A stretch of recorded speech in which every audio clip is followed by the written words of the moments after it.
This is a short video showing how to close a purchase order or blanket certificate in the UAN software. Why do I need to close POs and BCs? Well, it's housekeeping really. All invoices for the PO have been paid, it was a mistake and I just need to get rid of it, or the BC has expired and there's no charges left to pay.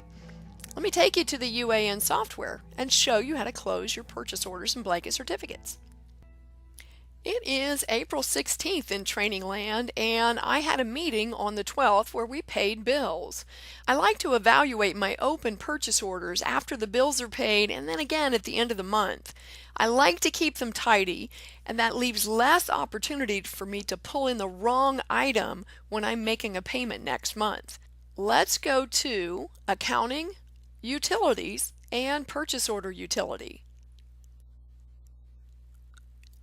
The purchase order utility allows me to sort these items to make it easier for me to do this job. The first thing I want to do is change the status to zero balance items. That makes it easy. These have no money left to spend.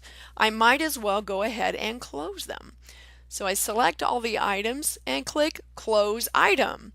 I can close those as of today. There's no money to go back in the unencumbered balance.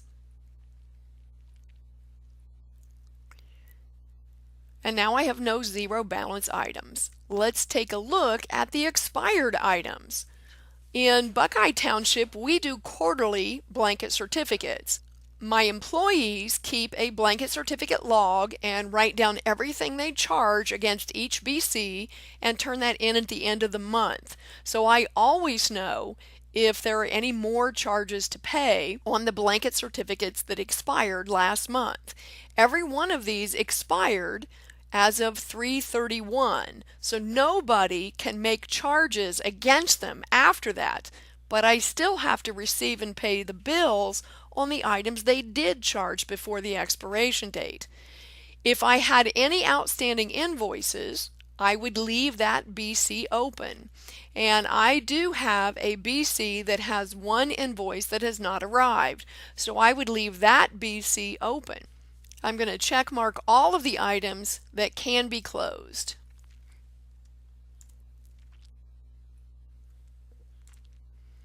I'm leaving only BC number 4 open. The invoice arrived after our meeting and it will be paid at the next meeting.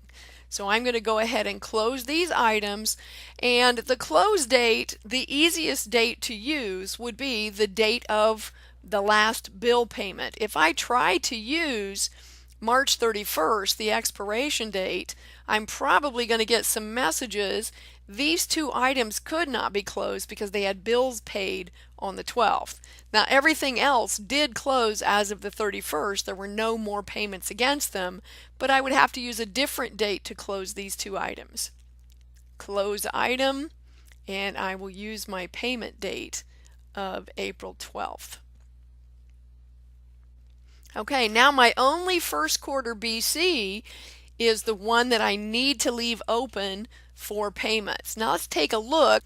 Now we can take a look at a different group. I need to see the open purchase orders, and I don't need to see BCs anymore. I've already taken care of those, and I want to look at my purchase orders.